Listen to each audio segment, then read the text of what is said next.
Abra sua Bíblia, por favor, em Ageu. Ageu está na Bíblia.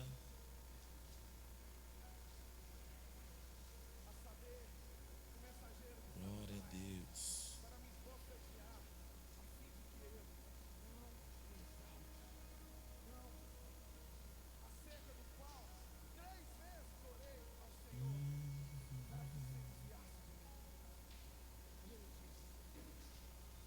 Ageu capítulo 2. Uma passagem muito conhecida também, né? Talvez você não saiba que é Ageu, nem sabia que havia na Bíblia, mas essa passagem você conhece com certeza. Ageu 2:9.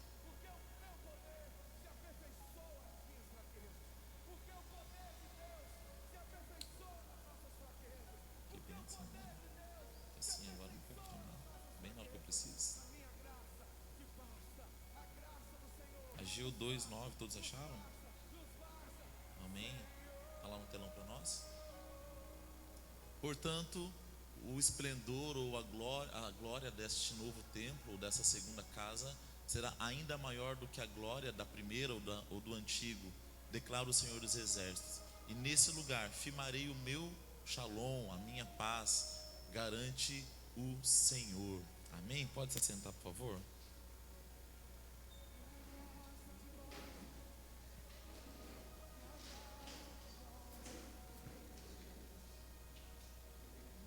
Calma que eu estou na luta aqui, gente. Meu negócio tá me ligando de novo. Mas Ageu, ele vem, um dos profetas menores, lá no Antigo Testamento. É um livro que, quem já leu Ageu? Só os mais velhos assim, né? Ageu tem 2 capítulos, é bem curto para você ler. Então, se você ainda não leu, aproveite e leia em nome de Jesus. E Ageu, ele está incutido em um tempo da história muito importante, né? O povo de Israel foi levado cativo, foi para a Babilônia, e eles ficam ali por 70 anos, como Jeremias profetizou que seria. E depois desses 70 anos, Dário, ele coloca um edito, uma nota, autorizando as nações que eram escravas na Babilônia a voltarem à sua terra para reedificarem suas cidades e construírem ali de novo o que havia sido destruído. Quando o povo de Israel vai para a Babilônia, né, na terceira investida do rei Artaxerxes, ele destrói o templo de Salomão, o grande templo de Salomão, e agora a cidade, quando eles voltam para Jerusalém, a cidade está em ruína. Então você vai lembrar que Neemias, ele é o primeiro a voltar para construir os muros. Então ele volta, reconstrói os muros, o pessoal começa a reconstruir as suas casas, e agora já se passou 10 anos desse momento onde Neemias voltou e começou a construir a cidade, e agora 10 anos depois, eles já estão bem estabelecidos, eles já estão morando em casas muito melhores do que no começo. Então Neemias reconstrói os muros, Zorobabel, que nós vamos ver agora daqui a pouquinho, né, e Josué, o sacerdote no momento, não o Josué lá de Moisés, outro Josué, né, eles estabelecem o templo, e Esdras, ele vem para reestabelecer o culto. Estes são os profetas, né, da reconstrução. Eles são as pessoas que Deus usou para reconstruir o templo. E o texto que nós lemos agora, Ageu 2:9, nos fala sobre uma profecia a respeito do templo que estava sendo edificado.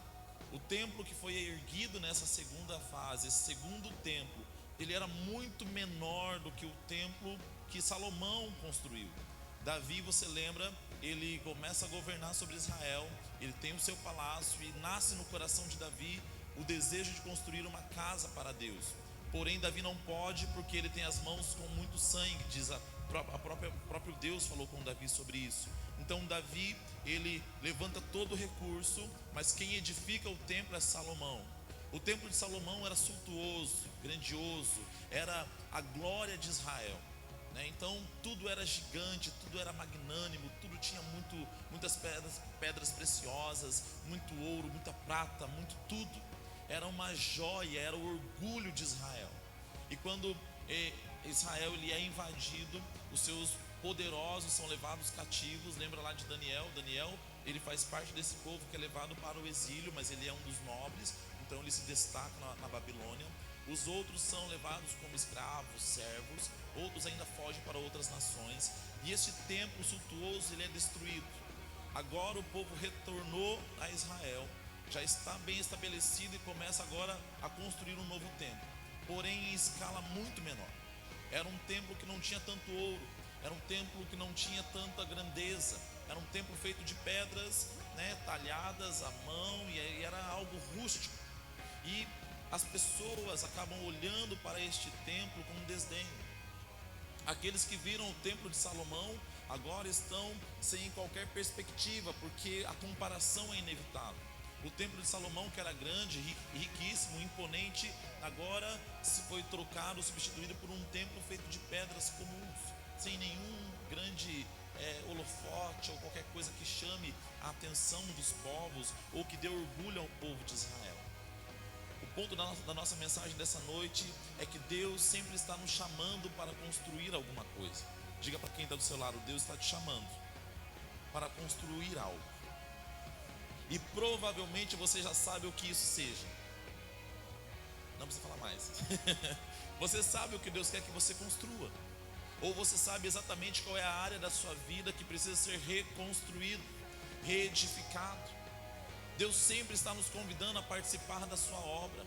Deus sempre está nos convidando a participar daquilo que Ele está fazendo. E muitas vezes o que Deus está nos chamando a fazer, Deus está nos vocacionando a fazer, depende não apenas dEle, mas também depende de nós. Aquilo que cabe à fé, isso irá acontecer de acordo com a vontade de Deus. A cura que eu preciso, eu não posso mudar o diagnóstico, isso Deus faz. O emprego que eu preciso, e Deus abre as portas. Os recursos, Deus me levar a certos lugares, a parte que cabe a Deus fazer, Ele fará. Mas a nossa fé, ela é uma fé inteligente. Há uma parte que cabe a Deus fazer e há uma parte que cabe a nós fazer. Então muitas vezes Deus nos chama a reconstruir algo, mas carregar as pedras é nosso trabalho, edificar as paredes é nosso trabalho, fazer o trabalho braçal, de ir lá, se dedicar, estudar, se preparar, é a nossa função.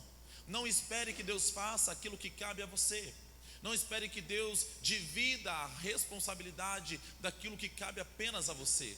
Levantar pela manhã, ir trabalhar, fazer um bom trabalho lá no seu serviço, ser um bom funcionário para no final do mês ser abençoado, com seu salário, é sua função. Não adianta você orar e repreender o inimigo, a menos que você seja um inimigo, não é verdade? Agora você precisa fazer a sua parte. O povo agora voltou para a sua terra natal e reconstruíram os muros com Neemias, levantaram as portas que estavam queimadas, colocaram os alicerces. Mas depois disso, cada um foi fazer o quê? Viver a sua vida. Cada um foi construir o quê? A sua própria casa. E eu queria que você voltasse comigo lá em Ageu, no capítulo 1. Fica com a Bíblia aberta, a gente vai ler bastante hoje. Vamos ler todo o capítulo, todo o livro. Ageu capítulo 1, o verso 2. Assim diz o Senhor dos Exércitos: este povo murmura, não chegou ainda o momento ou o tempo certo, o tempo para reconstruir a casa do Senhor. Perceba que nós muitas vezes nos assemelhamos com esse povo, e qualquer semelhança não é mera coincidência, porque os tempos passam, as eras mudam, mas o homem continua o mesmo. E qualquer reclamação faça com Ageu, a palavra não é minha, é ele que está falando, é Deus quem está falando. Nós continuamos como Ageu.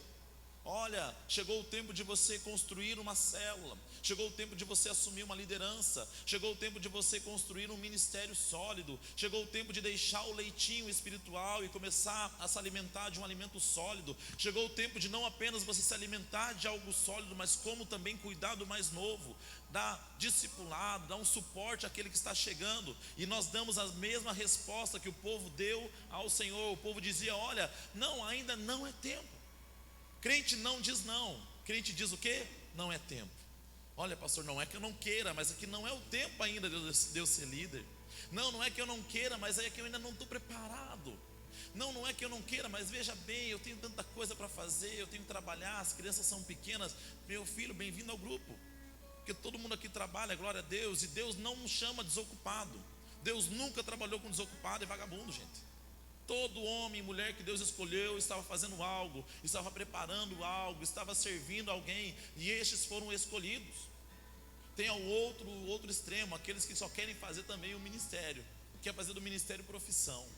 E Deus também não quer isso não, gente, não se confunda. Um dia, conversando com uma galera, o pessoal fala: eu não vejo a hora que o Senhor me leve para as nações, pegar avião, viajar, ir lá para o outro lado do mundo. Eu recebo, Senhor, eu vou lá. Se o Senhor me mandar, eu vou. Mas se essa é a tua motivação, meu querido, faz uma faculdade, faz turismo, aí você vai viajar o mundo, e nem precisa se envolver com o ministério. Ministério não é para quem deu errado na vida. Tentei isso, não deu certo. Tentei aquilo outro, fracassei. Acho que o Senhor está me chamando para o ministério. Não, Ele não está te chamando para o ministério. Ministério não é lugar de esconderijo para fracassar, gente. Precisa fazer a sua parte. O povo estava o quê? Se desculpando. Não é tempo para isso. Não vamos construir a casa do Senhor porque é o nosso, não é o momento certo. Não estou pronto, sou tão inexperiente. Eu liderar pessoas, eu cuidar de pessoas, eu discipular alguém, eu preciso ser discipulado. Todos nós, meus queridos. Mas a grande verdade, a realidade é que muitos de nós não fomos. Estava numa reunião esses dias atrás na casa do pastor, liderança, falando sobre isso, né? Dos pastores que está lá, acho que ninguém foi discipulado. Talvez o Mike teve mais um acompanhamento, mas não sei. Mas todos nós aqui precisamos, mas não tivemos, e mesmo assim caminhamos e chegamos. Mas então porque eu não tive, também o outro não vai ter. Não, agora é o tempo, as coisas mudaram, é uma outra estação, é um novo ciclo, e não tem mais essa desculpa de que eu não tenho tempo, não tenho mais o que fazer. Senhor, o povo está se esquivando da vontade de Deus. Construíram suas casas. Versículo 4 diz assim: porventura é tempo de habitardes em casas luxuosas, com acabamentos bem feitos, enquanto a minha casa continua em ruínas? Assim diz o Senhor dos Exércitos: considerai, pois, o vosso passado. Deus está falando para o povo: vocês estão, tempo para construir o templo, vocês não têm. Tempo para investir no ministério, vocês não têm. Tempo para fazer o trilho do crescimento, não, eu não tenho, porque é muito cansativo, é muito pesado. Eu ser o vice-líder, não. Eu participar da escala do lanche é muito pesado para mim. Mas tempo para construir a casa luxuosa de vocês, você tem. Deus está falando: vocês estão gastando a energia, o tempo de vocês com aquilo que é bom para vocês. A sua barriga está cheia, seu corpo está tudo em ordem, tudo bonitinho, enquanto existem outras funções que precisam ser desempenhadas. O meu trabalho, a minha função é vir para a igreja, sentar na cadeira, ouvir a palavra, e tem que ser uma boa palavra, um bom louvor, cumprimentar uma meia dúzia de irmãos, fazer o tom e ir embora. Mas se envolver na igreja não é o tempo. Se envolver no ministério não é o momento. Para isso eu não estou preparado. Deus fala para eles: considere o vosso passado. Sabe o que Deus está falando para eles? Ei, olha de onde vocês vieram, olha como vocês estavam, lembre-se daquilo que eu fiz por vocês. Deus está chacoalhando o povo. Deus está nos chacoalhando nessa noite, meu querido. Não se esqueça. Não se esqueça de como você chegou. Não se esqueça de onde o Senhor te tirou.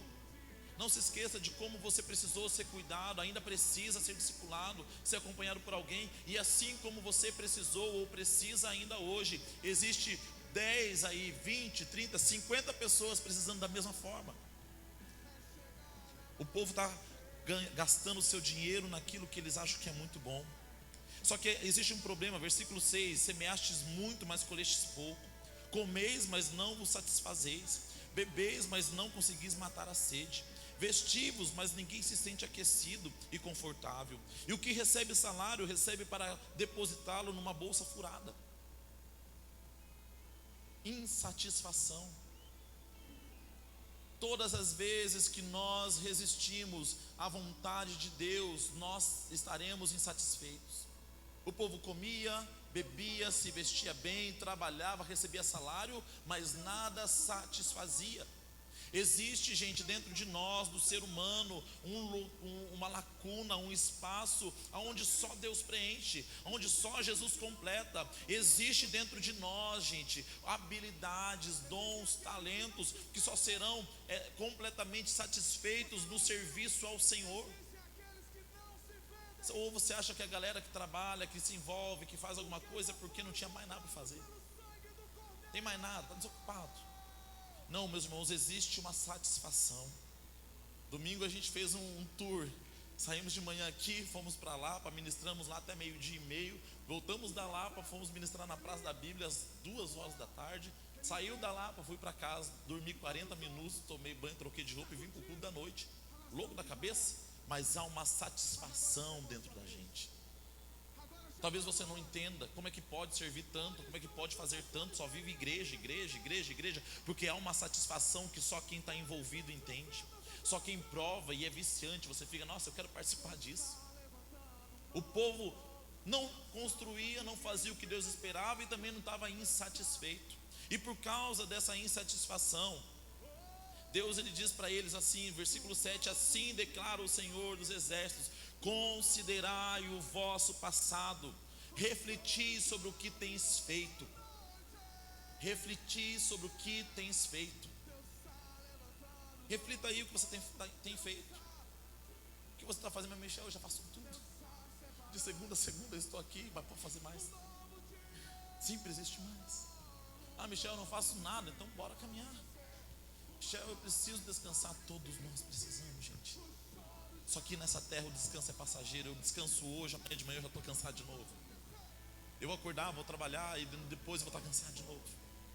Nosso descanso não é aqui, gente. Os desejos do nosso coração não podem ser apenas aqui nessa terra.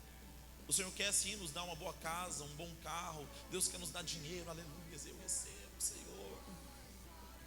Mas esse não é o objetivo. Esse não é o foco, esse não é o fim. O pastor falou aqui domingo, compramos cadeiras novas e já temos dinheiro para pagar. Está na sua mão, aleluia. E é assim que funciona. O Senhor nos dá recursos para que a gente possa abençoar. O Senhor nos dá bens para que possamos abençoar pessoas. Se você sentir tocado no coração, fala comigo depois do culto. Me abençoe em nome de Jesus. Sabe, as pessoas estavam vivendo as suas vidas como se Deus não houvesse pedido algo delas. Estavam vivendo as suas vidas como se Deus simplesmente os tivesse tirado da terra da Babilônia para levá-los de volta à sua terra natal, para que eles vivessem confortavelmente em suas casas. Mas essa atitude deles gera uma situação complicada. Deus diz para eles, versículo 8: portanto, subi sem demora ao monte e trazei boa madeira e edificai a minha casa, para que eu me alegre dela e nela seja glorificado. Deus, sempre que nos pedir algo, nos dará uma direção. Quando Deus chega a Abraão, ele fala: Abraão, sai da tua terra, sai da tua parentela e vai para uma terra que eu te mostrarei. Deus não falou o destino, mas lhe deu uma direção. Quando Jesus chega na beira da praia e vê Pedro lavando as redes ali, ele fala: Pedro, segue-me. Não falou o destino, mas lhe deu uma direção. Deus está corrigindo o povo: ei, parem de gastar as suas vidas em coisas que não vão te satisfazer. Parem de gastar o seu tempo, sua energia em coisas que são passageiras. Subam ao monte, cortem madeira e edifiquem uma casa para a minha glória. Suba ao monte, irmão. Corta madeira, entra no trilho, vai para o ITQ, vai discipular alguém. Vamos pregar, vai ter culto na praça, aí domingo à tarde quero descansar, bora, meu irmão. Vamos subir um monte junto, vamos cortar madeira, vamos glorificar o nome do Senhor, vamos construir um altar para Deus. Há exercício de força, há exercício físico, há um cansaço, mas é prazeroso servir ao Senhor. E porque o povo decide não fazer isso, eles continuam, de fato, versículo 9: esperais muito, mas veio pouco. E esse pouco, quando o levastes para casa, eu ainda o dissipei como um sopro. E agi desse modo por que motivo? Questionou o Senhor dos Exércitos. Ora, porque deixastes a minha casa sob escombros, ao passo que cada um de vós dá atenção à sua própria casa e bens. Deus está permitindo que o povo seja afligido porque estão ignorando a vontade do Senhor. Talvez você não entenda muitas coisas que tem vivido, muitas dificuldades, problemas que você tem vivido, porque você tem ignorado a vontade do Senhor. Ah, Michel, eu não estou ignorando a vontade do Senhor e ainda estou passando por dificuldades. Sim, Deus também permite alguns desertos àqueles que estão no caminho. Deus também permite algumas provações para aqueles que estão no caminho. Mas talvez a sua provação hoje, o seu deserto hoje, seja por negligenciar a vontade de Deus para a sua vida. seja por relutar com o teu chamado, seja por relutar em te envolver. Chega de ser simpatizante.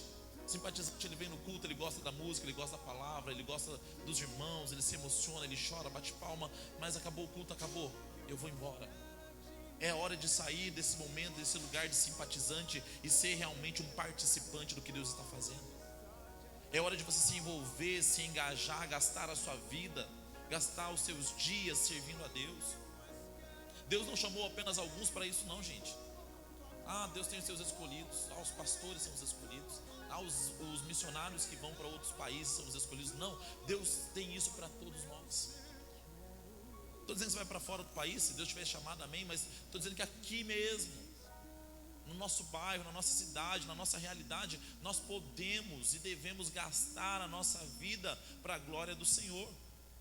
Temos escolas aqui que falam sobre nossos dons e ministérios, sobre o nosso potencial, sobre o nosso temperamento. E muitos se questionam, né? Qual é o meu propósito? Qual é o meu chamado? Para que Deus me criou? Por que eu nasci? Meus queridos, todo aquele que para diante do Senhor encontra o propósito da sua vida.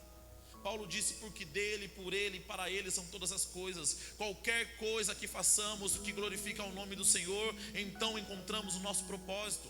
Seja cantando, pregando, dançando, pintando, escrevendo, ouvindo, aconselhando, seja o que for, se isso glorificar a Deus, está alinhado com o propósito da nossa existência. Porque você foi criado, eu fui criado, nós existimos para Ele, para a glória e louvor do nome dEle. Não há outra opção. É impossível você estar na igreja, meu irmão. É inconcebível você estar na igreja há 10, 12, 15, 30, 20 anos sem conhecer a Deus. Não é aceitável. Temos irmãos aqui que tem uma história de caminhada e muito testemunho e muita coisa, mas conhece a Deus de ouvir falar. Senta para conversar, você não encontra profundidade. É tempo de relacionamento, gente. Deus está chamando o povo ao compromisso. Deus não está falando para eles abandonar a casa. Não, abandone a casa de vocês, não façam mais nada, ninguém mais agora vai trabalhar. Não é isso que Deus está falando. Mas Deus está dizendo: não substitua, não troque, porque uma coisa não consegue suprir a outra. A tua casa, teu carro, teus bens, teus filhos é importantíssimo para Deus, tanto que Ele te deu todas estas coisas, mas ela não vai substituir. Aí tem a galera do que: o templo sou eu, a igreja sou eu. E realmente nós somos templo. Paulo fala sobre isso. Somos o templo do Espírito Santo. Mas isso não nos isenta de estarmos reunidos como igreja. Quando individualmente cada um de nós é templo do Espírito Santo. Eu sou o templo do Espírito Santo, você é templo do Espírito Santo. Mas quando nós nos reunimos aqui, nós somos corpo. E é isso que muitos não entendem. Como templo, na minha casa, eu tenho meu momento de intimidade, de oração, de busca, no meu trabalho, no ônibus, aonde quer que seja. Como templo, o Espírito Santo me visita, fala comigo, me toca, me cura, me liberta, me transforma. Agora, como corpo de Cristo, nós somos aperfeiçoados, nós somos trabalhados, nós somos moldados. Como um ferro afia o outro ferro, diz a palavra. É assim que a gente trabalha. Tem o irmão Alessandro que é diferente de mim, o Michael é outro diferente, e assim nós vamos. E de vez em quando sai umas faíscas, porque ferro, quando tem atração ali, o atrito, sai faísca, mas nós continuamos servindo a Jesus junto. Não se iluda com esse papo de que sou crente e não preciso participar da igreja. Ou vou só na igreja, mas também em casa não faço nada. É a armadilha. Por essa razão, versículo 10: por causa de vós mesmos o céu reteve o orvalho e cessou de dar seu fruto costumeiro. Nos campos e nos montes provoquei uma seca que afetou sobremaneira o trigo, o vinho, o azeite, tudo mais que a terra produz, e também todas as pessoas e rebanhos. O trabalho das vossas mãos foi prejudicado. Deus permite uma sentença: seca, escassez. Nós não podemos fazer teologia sobre isso, mas muitas pessoas que a gente acompanha, conhece, observaram mudanças radicais em suas vidas após aceitarem o chamado de Deus, após pararem de lutar contra a vontade de Deus. Afinal de contas, a palavra de Deus é boa, perfeita e agradável, produz um bom fruto, produz algo excelente em nós. povo estava resistindo ao Senhor. E quando eles ouvem essas palavras, o chefe, né, o governador Zorobabel e o sacerdote Josué são os primeiros a se levantarem e aceitarem imediatamente as palavras do profeta Ageu. Ageu foi um bom pregador, conseguiu mover o coração das pessoas de acordo com aquilo que Deus esperava. E aqui é para nós, líderes. Se nós não correspondemos à vontade de Deus, à voz de Deus, não podemos esperar que os nossos liderados façam. Se nós não correspondemos de acordo, de forma assertiva, aquilo que Deus está falando, não tem como nós cobrarmos dos nossos liderados que o façam. Porque primeiro somos nós à frente, mostrando o caminho. Lembra que eu preguei esses dias aqui sobre Josué atravessando o Rio Jordão?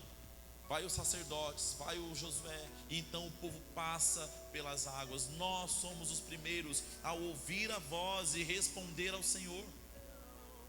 Não adianta você ficar esperando, porque fulano de tal, Beltrano, Ciclano. Não. É nossa responsabilidade, pastores. É nossa responsabilidade, líderes de célula. É nossa responsabilidade, líderes de rede. Ouvir a voz do Senhor. A pastora Lúcia pregou aqui domingo. A benção, a palavra domingo. Pegou todo mundo, né? A pastora Lúcia veio com fogo. O Senhor pregou sobre a voz de Deus. Nós temos que conhecer a voz do Senhor. Outro dia ainda, culto de missões, a Anne pregou aqui, um dos tópicos do estudo da mensagem era o quê? As ovelhas ouvem e conhecem a voz do seu pastor.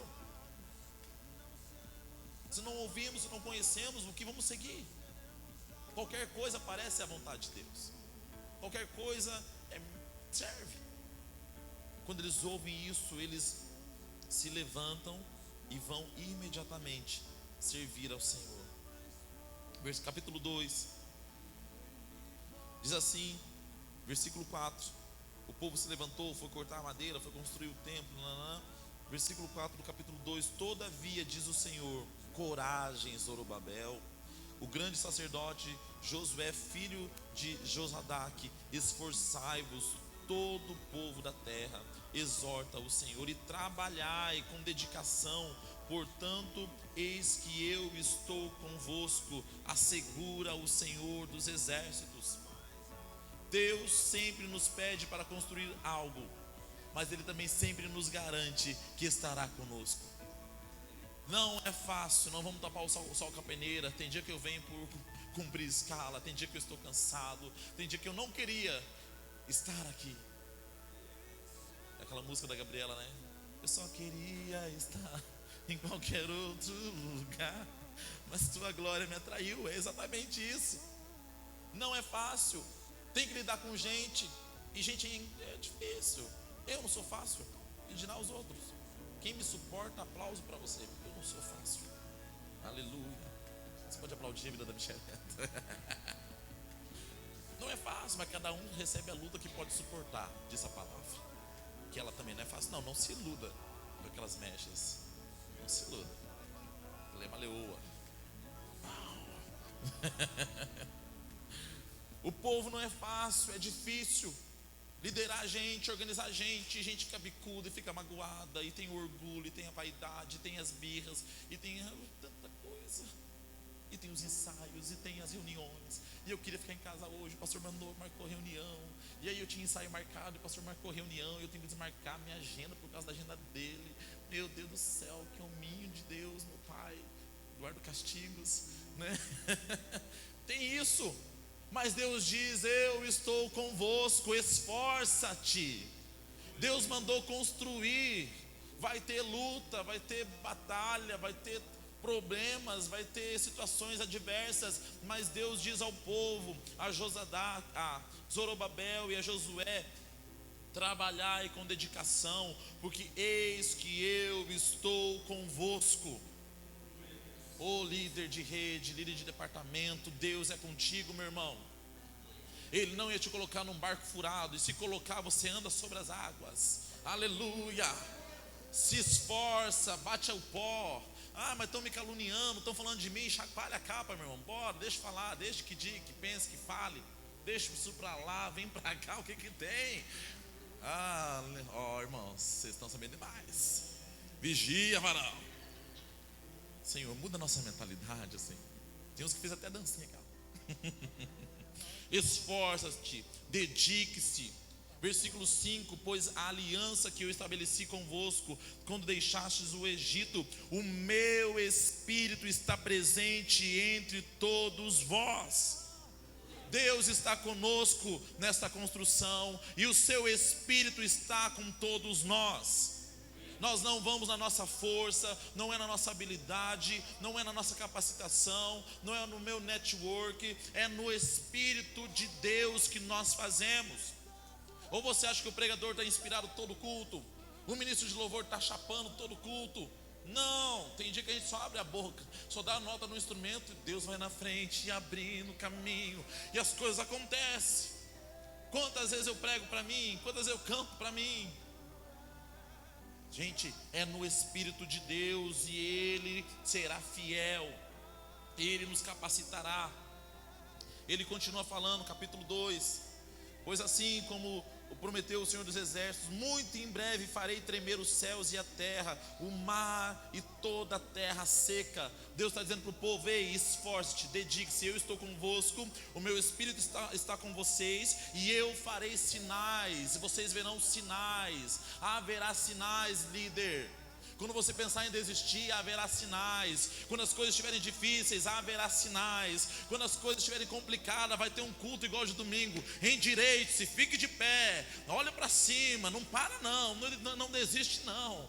Talvez a Michelle aqui na minha, aleluia, de repente vem a Lúcia, cata a gente, e numa loucura. Haverá sinais na sua caminhada, no seu ministério, haverá sinais no teu casamento, haverá sinais na sua empresa. Receba aí em nome de Jesus. Haverá sinais. Deus é com você, o Espírito dele habita em nós, e haverá sinais. E ele continua falando: porque, portanto, toda prata e todo ouro pertence a mim. Não se preocupe com recursos, não se preocupe como vai fazer. Muitas vezes, na maioria delas, a visão, a promessa é maior do que os recursos.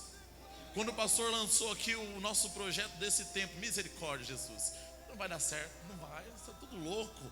Nós éramos meio gato pingado, gente, né?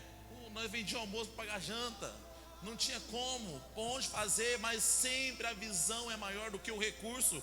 Mas nós não dependemos de recursos humanos, no sentido de homens, porque o Senhor é o dono do ouro e da prata. Meu é o ouro, minha é a prata. Se Ele nos mandou edificar uma casa, se Ele nos mandou edificar um edifício para Ele, construir um ministério para Ele, servi-lo com alegria, Ele irá custear todas as coisas. Não se preocupe, Deus não vai te abandonar. E se te abandonar, no final de tudo, tudo se resolve. Lembra de José? Vendido pelos irmãos, vai para a cisterna, vai ser escravo, para na prisão, ele sai da prisão, dorme um dia, no outro dia acorda lá diante de Faraó e se torna governador. Deus pagou toda a dívida. O que sequer que ele poderia dever, Deus pagou. Lembra de Moisés? O povo estava cativo, 450 anos no Egito, precisava de um libertador. Faraó, sabendo, o povo está crescendo demais, manda matar todos os meninos. Deus pega Moisés, põe lá na casa, dentro da casa de Faraó, faz Faraó dar comida, dar leite, sustentar, alimentar, dar educação, faculdade, tudo pago. E depois manda Moisés sair, tirar o povo de lá. Deus tem os recursos necessários para cumprir aquilo que te prometeu. Ele não se enganou e Ele não falhou. Se você falar para mim agora: Michel, eu vou na tua casa agora, eu falo: não vá, porque não tem nada. Porque você precisa me avisar antes, que eu vou comprar alguma coisa, fazer um café, preparar a geladeira para te receber lá em casa. Agora, Deus não é pego de surpresa. Deus, Ele sabe todas as coisas. Continua, versículo 9, diz assim: portanto, o esplendor deste templo será maior do que a glória do antigo. Nós acabamos de ler isso daqui. E ele diz assim: nele haverá paz. Meus queridos, o Deus que te chamou para construir algo para Ele, te dará paz. Talvez hoje você fale: isso é impossível, Michel, porque liderar mulher é difícil, liderar jovem adolescente, meu Deus do céu, onde foi que eu me enfiei, Senhor? O Os homens então só quer churrasco, churrasco, churrasco. Quando é culto não vem, só churrasco, churrasco. Tô brincando, gente, pelo amor de Deus, tá bom? Mas haverá paz. Chega uma hora que as coisas mudam. Chega uma hora que você fala, agora eu entendi. As coisas dão certo. A casa que foi construída, ela era menor na sua aparência, mas ela era maior na sua glória, porque diante dela havia Deus com eles, havia o seu Espírito, havia a sua provisão e havia a paz do Senhor naquele lugar. Não se preocupe com grandes palácios cobertos de ouro, para que todos vejam e reconheçam, nossa, como ele é próspero, olha o carrão que ele tem, uma benção, glória a Deus. Mas muitos aí estão andando de carrão, tem conta no banco, dinheiro lá está cheio, né? Abarrotado de dinheiro, mas não tem paz. Aquele templo em aparência era muito menor. Pode vir, pessoal. A aparência do templo era muito menor do que o de Salomão. Mas é interessante também a gente notar um fato, que quando Salomão ele inaugurou o templo, ele dedicou ao Senhor 8 dias de festa. E quando ele inaugurou o templo, a palavra diz que então a presença do Senhor veio como uma nuvem e encheu toda a casa.